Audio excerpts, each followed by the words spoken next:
Welcome to Real Estate Coaching Radio, starring award-winning real estate coaches and #1 international best-selling authors, Tim and Julie Harris. Real Estate Coaching Radio is the nation's #1 daily radio show for realtors who demand authentic, real-time coaching.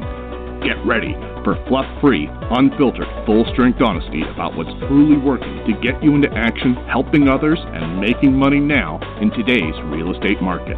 Now to our hosts, Tim and Julie Harris. Hey, welcome back. So one of the questions that we get constantly, and Julie, I'd appreciate it if you'd go through, I know in just the past day or two, we've probably received 10 emails from agents and asking about switching brokers or how to choose a broker. So if you can just grab one of those emails, that'd be great. Or if you can find a couple of them, that'd be great too. Yeah. So that's one of the top questions we get. We get, obviously, this time of year, we get a ton of people asking that question. You know, agents that are part-time looking to be full-time, agents that are not happy with their situation with their brokerage. And, you know, the fact is, guys, being a real estate broker is incredibly difficult. Being a real estate broker in a market like this, in a changing, you know, with all these different things that are happening in the industry, I cannot imagine a tougher job or a tougher business to be in than than owning a real estate brokerage. The margins are just, you know, pitiful. So just, you know, as Julie's finding some emails to read, and we did write down 10 points, 10 questions or 10 things to consider to know whether or not it's time for you to change a broker and choose a broker. I want you guys to consider this, that most brokers make less money net profit than the top producing agents in their office do. Most brokers, I want you to think about this, earn less, the total profit to the company is less than 3%. Usually it's around 2%. I know this because I coach a lot of brokers and I go over their P&Ls, and one of the common themes amongst all these guys is how do I get rid of my brokerage? Because most brokerages aren't worth anything. So now this wasn't true 20 years ago or 30 years ago, and there's a lot of things that have changed that's caused being in the brokerage business just to make you a broker. But at the end of the day, I want all of you who are choosing an office or all of you who are thinking about switching offices to realize that you're oftentimes the frustration that you feel is because the broker literally cannot afford to change anything. They can't afford to pay you more. They can't afford to change anything in terms of technology because it is a very, very hard business to be in. And I just be really clear about that. And don't listen to, you might think that there's all this money flowing into the company, and there might be, but what you don't realize is, about 98% of it's flowing back out on average to overhead. There's a lot of legacy costs that brokerages have that are really obsolete at this point. And I'll give you, there was a great article on Inman yesterday, which, Julie, I don't know if I shared that for you. I know I put it on Facebook and whatnot. But it was a great article. It talked about the fact that a lot of these office sharing environments like WeWork and Regus and all these others, they're making it so that agents don't even care if their broker has a physical location. So brokers, there's a little revelation for you. Read that Inman article for sure. But the way that these WeWorks, and there's a lot of these companies now in larger cities, in Regus and all the rest of them, the way they work basically is it's essentially a very high-end office environment where you have all of these entrepreneurs that can, on demand, rent an office or a conference room. I know with eXp Realty, they have a relationship with Regus that the agents can at any time get access to a Regus suite for free. In other cases, I know someone who rents a Regus suite for like $300 a month, and he has a private suite in this big building. Well, okay, you guys are thinking, well, I don't need office space, and you know what? You probably don't. But if you have this situation ever arise where you want to have an office meeting or meet somebody for a proposal, or, whatever. Maybe you're working in commercial. Maybe you're going to be pitching to a big builder. It doesn't matter. You want to meet them in a nice environment? Well, I'm just telling you exactly how to do it. So these are things that maybe you need to consider as an individual practitioner, that when you're like a lot of you who are using an old set of rules to make decisions by with regards to brokerages, again, this applies to agents looking for brokers, and this applies to brokers who are thinking about office space. Agents don't care about office space. Consumers don't care about office space. And if you really get down to it, most of your profit is going out the window to office space and having these fixed costs that are associated with having an office. And so times have changed. And, it's a shock. It's scary. or it's a revelation and you're feeling wonderful because you can finally get rid of that stupid lease payment, But in this article, they talked about the fact that agents, anytime they want, like I said, they can go to their iPhones or their whatevers and they can click on an icon for Regis, and within like 2 seconds they can have a space reserved. And these Regis locations are in multiple places all over these major cities. And so, again, if your office is in one end of town and you need to meet somebody and they don't want to drive clear across town, well, that puts you guys can see how it competitively these WeWork type places are absolutely annihilating the traditional office environment. But here's an added benefit, which I really like the fact they pointed this out in the Inman article. A lot of these agents who are using these shared workspaces, they're getting business from the other entrepreneurs that are also there. One of them in particular cited the fact that he gets listings and buyers all the time from other people that he's running into while they're sitting, just basically knocking elbows with people at the shared coffee machine. Hey, what do you do? This is what I do. Oh, by the way. So they're using it as networking environments, which is, that's a pretty fantastic unintended consequence that actually increases your bottom line in multiple ways by decreasing your overhead, but also increasing your opportunity to make really high-value contacts. So, if you're in a major city and you're an agent and you're listing, or if you're a broker and you're listing and you're looking at your, next year's business plan and you're realizing how much money you're pissing away on having that office, you might want to seriously consider taking a hard look at that. So we're going to get into 10 questions that agents need to be asking if they're choosing a broker or thinking about switching brokers. Julie, so read an email that we received to kind of emphasize how frequently we get these emails about this topic. Sure. And these come in many different flavors, but it usually drills down to choosing a broker, choosing, how do you make that decision? How do you know you're making the right decision? This is from, and I'm sorry if I screw up any names here, my apologies. I think it's Nyame, N-Y-A-M-E, or Nyame, Murray, who sells real estate in Atlanta, who is asking about changing brokerages again. I received my real estate license in 2017 and joined Palmer House Properties. I like them, but they're geared towards experienced agents. I had to join a career development team, but I didn't feel like I was really getting mentorship, so I left to join Norman & Associates. I've known the broker there for a few months, and he focuses on his agents' success and helping them grow their businesses via social media. The only issue I have is that I'm surrounded by all new agents. So the first one was experienced agents. The second one, brokerage. Now it's all new agents. There's maybe only 3 experienced agents here total.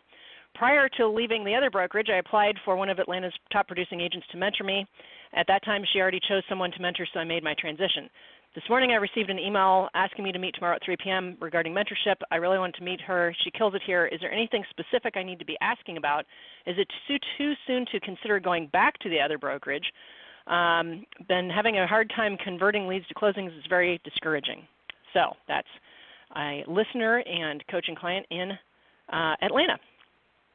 Well, we that's get one flavor of this question. Yeah, but do you have others pulled up you want to read? I have another one. So here's okay, and so we're going to address that. Here's another one. This is from Anna. Okay, hi Tim and Julie, and it just went away. Hang on a second. I got it here. Thanks in advance for taking the time to read. I found your podcast 2 weeks ago and have been devouring 4 to 5 episodes every day since. It's a perfect way to enhance my 2.5-hour daily commute from West Hollywood to Woodland Hills. And in California, she's probably only driving like 5 miles and taking 2.5 hours. I love your no-nonsense approach to real estate, and I feel like I'm learning so much more, so much faster than I have with other podcasts. To make it quick, I'm currently studying for my licensing exam while working full-time as a direct response copywriter. I've been scratching my head trying to figure out how to best make the transition from being a full-time employee to being a first-time listing agent, as you repeatedly said this is the most profitable option. I am entertaining 2 options. Please let me know which one you think is best, because I definitely need an expert opinion. Option A, continue working full-time and go after expired listings in my free time until I build a Hey, Julie, you can skip the details. Julie, you can skip the details. Yeah. So there's another person. We'll summarize. Yeah. Or work as an assistant. You guys have all these choices of directions you can go. So back to you, Tim. Yep, I hear your phone clicking. All right, so guys, here's the thing. I'm going to just hit a couple high notes for you, and I'm not going to try to sell you these points. I'm just going to tell you what we think. Number 1, when you guys get into real estate, you should not be part of a team. I know that goes against the current zeitgeist, but I don't care. and you should not also be focused on buyers. Those are the two things that everyone's going to tell you to do. Now, we're also going to tell you to pick up some buyers, but we want you to self-generate your buyers. We don't want you going out and buying buyer leads. The reason we don't want you to be on a team is because for the most part, you're never going to learn shit. You're just going to learn how to work with buyers, and even that is a skill that's frankly easily obtained. There's nothing to working with buyers. It's not a high-end skill set. It's just working with buyers, as Julie says, is physical labor. Working with sellers is mental labor. So the only way you're going to stay in this industry long-term or even short-term and earn any sort of significant money is focusing on being a listing agent. And I'm going to give you a real quick formula. And this is a formula that's part of our real estate treasure map. And if you guys want the real estate treasure map, just go to freecoachingcallsforagents.com. It's our fill-in-the-blank business plan, but the magic number formula is kind of the bedrock of the overall plan. So here it is. And everyone listening, please remember I told you this because it'll save you so much stress in your life. You will not believe it. If you're not in this business and you're just getting in this business, or if you are floundering in this business and you've been buying buyer leads or you're part of somebody's team or all these different variants that you guys always present us with, I'm going to tell you right now the only thing that matters in real estate is listings, but here's your magic number formula. In every one of your markets, there's something called the absorption, and that's the number of listings that sell on average per month. You should know that number at all times, but you're also going to know it to be able to figure out your actual magic number formula. But here's a rudimentary way to go about it. Let's say in your marketplace the average sale price, the average commission is $10,000, just to make the math easy. Okay, so in your marketplace the average commission is $10,000. In order for you to have, and let's say your goal, and I know this is a bigger goal than most of you have, but let's say you have a goal of making $240,000 a year. So in other words, if you sold 2 listings per year at $10,000 per month at $10,000, you would make $20,000 a month, and that's $240,000 a year. With me so far? So how many listings do you need at all times? And this is a thing that most of you won't know, so I'm going to make up a number. But how many listings would you need at all times in order to have the assurance or a high probability that you'll sell at least 2 per month? In most markets, in a changing market, and we're in phase 2 of the real estate reset in most of the country. Some of you guys are already in phase 3. If you don't know what I'm talking about, go to timandjulieharris.com. Go to the upper right section. There's a search bar. Put in the word real estate reset. We did 4 podcasts on the real estate reset, some of the most popular podcasts we've done in a long time. We tell you how to identify what phase your market's in. The content that we provided was designed so you can provide that to prospective sellers. Again, this is incredibly important information for you to have, so there's homework from today's show. Okay, so back to it. If you had 10 listings at all times in most markets, even as we're transitioning from a hot seller's market to what's going to be more of a buyer's market, in some cases it's going to be very much a buyer's market, and that is what 2019 is going to be. It's a transition year. 2020 and 2021 will probably be the same. So we're going to be in a flat market in most of the country, and in some markets we're going to see declining prices. And we've already started seeing that in the upper end. But again, listen to that series of 4 podcasts that we did called Real Estate Reset. If you had 10 listings at all times in a changing market, it's pretty safe to assume, assuming these are not flea bag houses and they're priced right, that you're going to have 2 of them sell per month. You're going to have to, make sure they're priced correctly, and you're going to have to, do the things necessary to get houses sold. But for the most part, and new listeners or experienced agents that have never actually wanted to be listing agents, here's the real, honest-to-God truth of what it takes to be a successful listing agent. Number 1, you have the listing when it sells. So what does that mean? In most of the listings, most of the greatest opportunity in the next couple of years is going to be from expired listings. And the key to being a successful listing agent is have the listing when it sells. In other words, in many markets, the agents who have been successful listing agents won't be successful listing agents going forward because they don't know how to reposition houses in the market. They don't know how to get sellers to reprice listings. They're going to wait too long. The listings will expire, and then the listings will get picked up by other agents, and those other agents will become the dominant listing agents in the marketplace. This is how it happens. Sellers in markets are not loyal to listing agents. I promise you, I do not give a rat's ass how long someone's been mailing postcards into a particular market or how many whatever community involvement things they've been doing.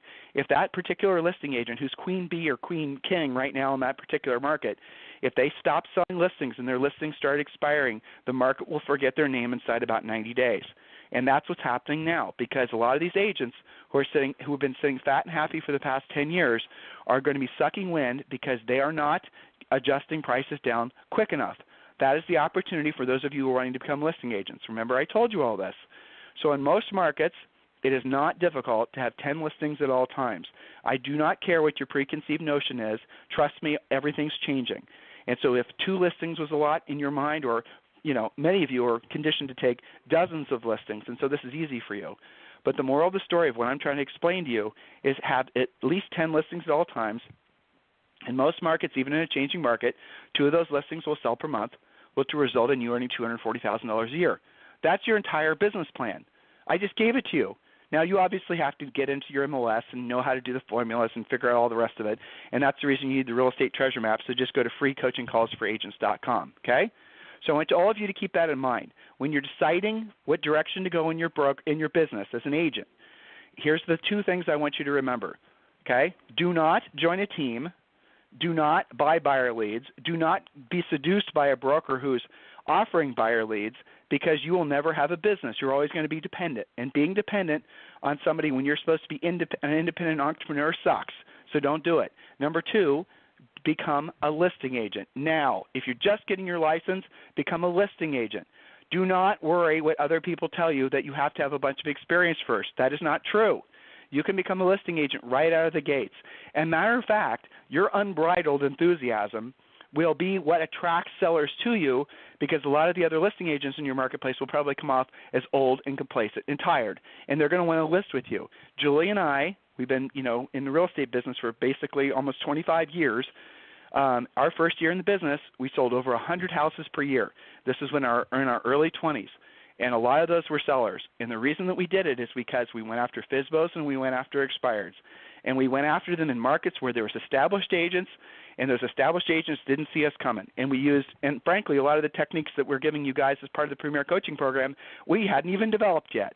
But foundationally, that's where we are creating our coaching program back when we were selling real estate. Trust me when I tell you that if we can do it, you can do it too. Julie, are you back? Yes, I think I am. Yes, you are. Am okay, I? So let's talk about changing brokerages. I'm going to give you 3 reasons why you guys want to change brokerages, and then Julie's going to give you 3 reasons. So when we have time, we do. And then tomorrow we're going to give you a specific. We're going to give you suggestions on which brokerages we'd actually suggest you join.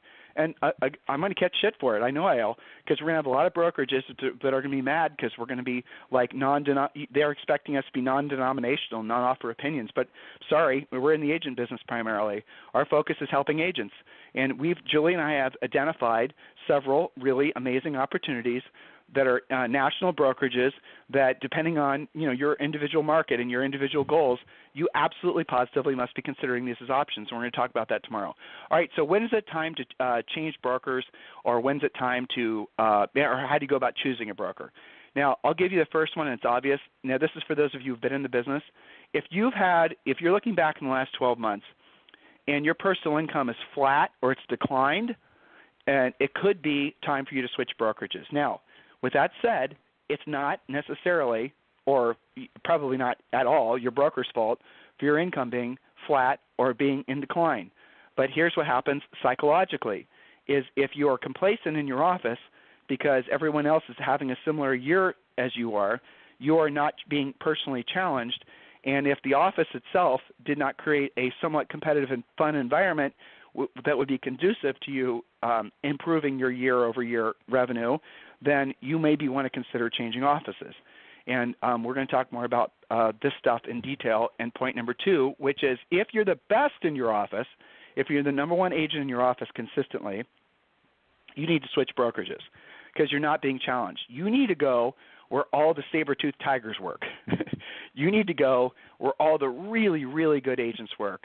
Because if you're the best in your market, if you're the best in your office, you need a bigger office. You need an environment that's going to cause you to feel more competitive, because right now what's happening for a lot of you, again, this is so far we're focused on agents who are deciding to choose brokerages, is you do not have enough momentum rolling into the new year, and you're going to be complacent because you're number 1 again. Big freaking deal. Number 1 listing agent again. Number 1 agent again. That's not challenging to you. And what's happened, again, being clear here, hopefully all of you will agree with me on this one, is the tides have turned. The winds have shifted. You're going to be rolling into the new year with headwinds opposed to the past 7 years where they've been tailwinds. And if you're not drilled down 10 times as hard as you've been in the past, you're not even going to do anywhere close to what you did this year. Number 3, too many negative Nellies. Julie, do you remember, what was it called? That show in the 80s, Little House on the Prairie? Yeah. Remember Nellie? Oh, right. He was always kind of mean. Yeah, when I was writing point number 3, that's where I got the idea of Nellie. That's funny. So too many negative Nellies. I never thought of it that way, but you're right. Yeah, right. So too many negative Nellies. If you go to your office and there's a bunch of people being just negative, and you can define negative however you want, but let's just put it this way. If you don't like going to your office because there's too many assholes, it's time for you to switch offices.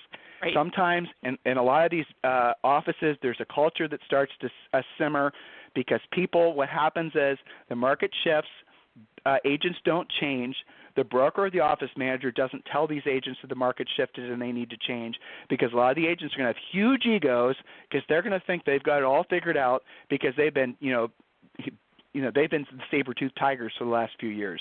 They don't realize that they have benefited from a historical seller's market, and they actually think that they have the skill set to survive in the new market. Now, what's happened over the past 90 to 120 days is they've seen their incomes drop. And opposed to them being introspective and saying, I need to change, they've become really, really nasty. And I see this in the emails. I see agents asking, why are these agents in my office so mean? Because they see you as a threat, because they see you as somebody who's potentially going to be another competitor for them to take the next listing. And you will be, especially if you're joining our coaching program. It's going to teach you how to kick their butts. But the moral of the story of what I'm trying to tell you is if you're in an office and there's too many negative Nellies, you need to leave. Again, you cannot have that burden on your back going into the new year, because the next few years is going to be completely different than the past few years. Point number 4, Julie. Point number 4, too many mandatory meetings and other time-consuming, non-dollar productive activities. Some offices are dripping in this kind of stuff. And Tim, when I was reading that, it also reminds me, just because I'm doing all this fun licensing in Texas, mandatory meetings are not even supposed to be happening if you're an independent contractor. But that's an aside, okay? So whatever the convincing is that you have to go to all of these meetings, unless it's dollar productive, I don't know what you're thinking about. I would even put Caravan in that. If you got a buyer for that listing, you're going to show it, okay? I could go on. It's just a point of irritation for me. All right, number 5. Broker or office manager shoots down every idea that isn't 1970s traditional real estate. The broker offers little to no tech support or has no added value for being an agent with their office. How do you know that's going on? If you can't identify what the value is of you hanging your license there, you have a problem. Point number 6. Broker takes a cut out of every source of income, including BPO money, home warranty sales, and processing fees. This is kind of nickel and diming you on every last thing. I really think taking anything out of a $50 BPO payment, that's just not okay. All right. Number 7 is up to you, Tim. Back to you. Well, but you know what? You should go back and drill down on that last point, because a lot of agents don't know that you can earn added commissions from those things. You guys don't know what BPOs are. You don't know what Julie just said. Well, in fact, some of your brokers are keeping the whole fee, and you don't know about this. That's true, too. That's right. Well, so in the without spending the rest of the show today talking about those added sources of income, we'll just leave it at this. There's lots of other ways you can make money from doing real estate transactions. You can charge processing fees. They're legal to charge. You can sell home warranties. There's a spot on your contract that's fill in the blank. Who's the home warranty? Who's paying for it, buyer or seller? If you're the one that initiates the sale, it's like $60 or $100 commission. You get the check in the mail.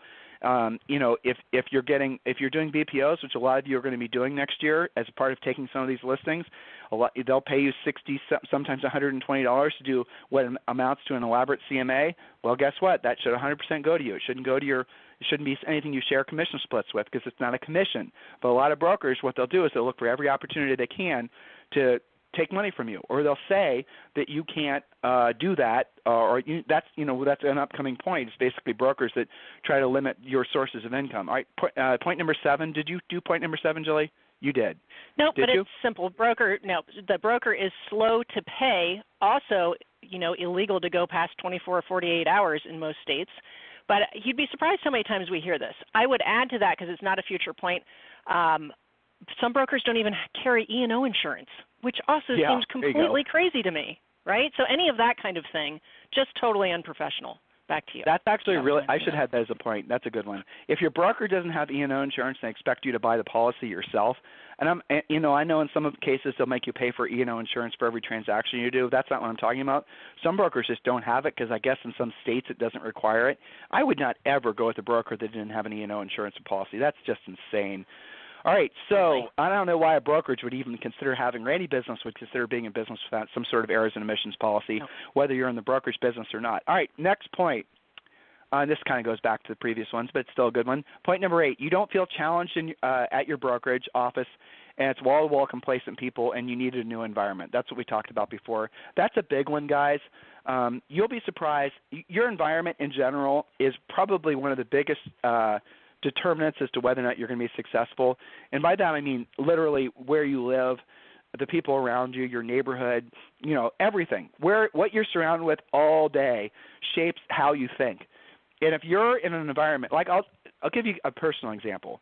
Julie and I did not realize how big the world was until we left Columbus, Ohio on a vacation, until we literally started traveling around to different parts of the world and different parts of the country, that we did not know how much more affluence there was. We did not know how big of a life you could actually live until we looked outside of our own backyard. And that's something that plagues all of you listening. There's an interesting statistic. I forget. I think it's the Social Security Administration or something, that most people are born and die within like a 50-mile radius of the exact same spot. And most of you who are listening, you've never really traveled. You've never really had exposure to anything outside of your immediate market. You don't know what that's costing you because it's actually limiting your ability to see beyond your own immediate environment. So let's scale this back and just think about your office environment. If your office environment is not conducive to your long-term success, and the best way to know that is look around your office. How many millionaires are there, right? Look around your office. How many people who are there who have been in the business for longer than you, which, 20 years, 30 years, how many of them are people you'd want to model yourself after? How many of them, some of you are going to have that. Some of you are going to have fantastic agents in your office, but most of you aren't. Most of you walk around your office and you say to yourself, by the grace of God, there goes I. I hope not. You're thinking to yourself constantly, I hope I'm not in this position. I'm not going to be in this position. I'm not going to have to be at this stage in my life like these other agents having to still hustle for money. Well, guess what? If you stay in an environment like that does not allow you to manifest bigger, bolder thoughts and dreams and intentions, yes, you will. All right, so next points, Julie. Yes. Point 9 and 10. Yes, sorry. I was shutting up my Premier Coaching call. Okay, so point number 9 is the broker office offers no profit share. This is part of the new model that we're going to be talking with you about on future calls. So I'm going to leave it at that for now. Point number 10, related to that, broker offers no new opportunities to purchase stock or offer stock rewards. Many brokerages are public companies. Only one offers stock rewards and discounts is what you wrote. Right. So no upside, really. You're just kind of hanging your license, doing your deals. A little mini point I wanted to point out also, Tim, that I hear from Premier Coaching clients, sometimes they don't prospect or do lead follow-up outside of the little tiny radius around their office, which is also limiting, related to your point, the world is a lot bigger than your office surroundings. And I also hear sometimes that when you go on a higher end listing, you don't want them to find out where your office is. If you're having those thoughts, you probably need to make a switch. And I'll toss it back to you because I've got to get to Premier. Well, so yes, and do a great job today, as I'm sure you will. So those of you who are in Premier Coaching, make sure you go to Julie's live Premier Coaching call, which is happening now. She touches on a really good point. Remember we were talking earlier, listeners, about the fact that bricks and mortar locations are kind of obsolete, and if you're a broker, that should be an absolute relief for you, that that's not really going to be an expectation for agents wanting to choose your office as to whether or not you have a physical location. I know Julie and I were briefly involved in the ownership of a RE/MAX franchise, and I can tell you by briefly, here's exactly what happened. We were given essentially ownership or partial ownership in this brokerage. They wanted us to help us. They wanted us to help them build it, and then we get into we looked at. I only had to look at one spreadsheet. They sent me one spreadsheet of the profit and loss, and they were making no money. And most months they were actually the owners were actually having to sell units of their own production to keep the lights on the brokerage, and this had been going on for years. That was how, and this was in our 20s. That was my little first, foray, how do I want to say it? I'm on cold medicine, as you listeners can tell. That was my first glance behind the curtain to know how unprofitable brokerages were. So Julie said, if you're in a market where you're wanting to expand, if you personally, like, let's say most of your transactions are happening within the same geographic region as your current office, and you're fearful of going across town and trying to go after business because you don't want somebody to ask you where your office is, and that does come up, especially with upper-end sellers. They're going to be very focused on where your geographic market is. It's an old way of thinking, but most of the upper-end sellers are going to be people that are going to be 50 and older, so they're going to have that more traditional way of thinking about brokerage, right? The nice thing about having a virtual office is that you could explain to that seller that your office is everywhere, that you work everywhere, because of the fact that you're not essentially tasked with just working in one small geographic area primarily. Some of you might not understand the ramifications of that because you've not been in the business long enough. Others of you will totally understand, and you'll see that the traditional model of having a physical location for a brokerage really is obsolete. So look, guys, tomorrow we're going to talk more about, we're going to shift slightly. And this one I think is probably going to be a little bit closer to many of your hearts. That's the call show tomorrow is for those of you who are brokers who are trying to decide whether or not you want to continue to be a broker. And I'm going to share with you all the things that I've learned about essentially the modern rendition of brokerages from these. Most of the ones information I'm going to be sharing with you is going to come right from the average, I would say, brokerage who has maybe 200 agents, who has maybe affiliated with a national brand, but usually we work with a lot of small and medium-sized independent brokerages. That's who our primary customers are on the brokerage side. And I'm going to give you the real bottom line about what what you guys are experiencing. Many of you will know this already because I'm just telling you what you already know.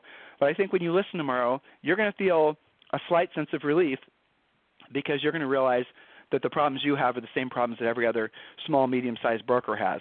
And unfortunately, the brokerage problems that you have are going to be compounded in a changing market.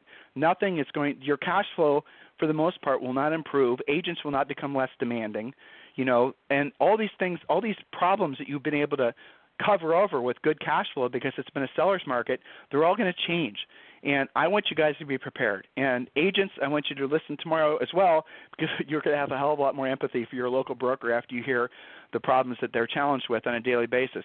And then what Julie and I are going to do is we're going to propose a solution to all of you. We're going to give you what we would actually do if we were active brokers or if we were active agents. We're going to tell you exactly what we would do considering all the changes that are happening in our industry and the overall economy and specifically the housing market, right? So that's all going to come. Let's see, tomorrow, let me make sure I can get through all these points. Yep, so we have 10 points for you guys tomorrow, and we'll share all those with you tomorrow. In the meantime, if you need us for anything, it's tim@timandjulieharris.com or julie@timandjulieharris.com. Have a fantastic day. We'll talk with you on the show tomorrow. This program has been a presentation by Tim and Julie Harris, Real Estate Coaching. For more information on our real estate coaching and training programs, visit our website at timandjulieharris.com. Remember to tune in weekdays at noon for upcoming shows. And until next time, thank you for listening to Real Estate Coaching Radio with Tim and Julie Harris.